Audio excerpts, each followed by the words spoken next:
You know, when I sung a song and I posted it on YouTube Shorts, somebody said that I need singing lessons.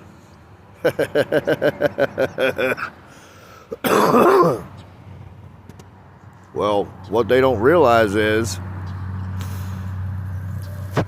my voice is being recorded from a phone microphone, a cellular phone microphone, and not a professional microphone going through a professional sound enhancement mixer.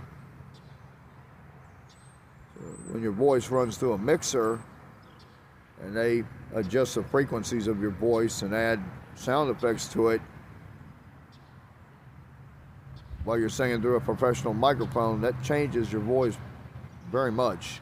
You can add tone to it and give it a character.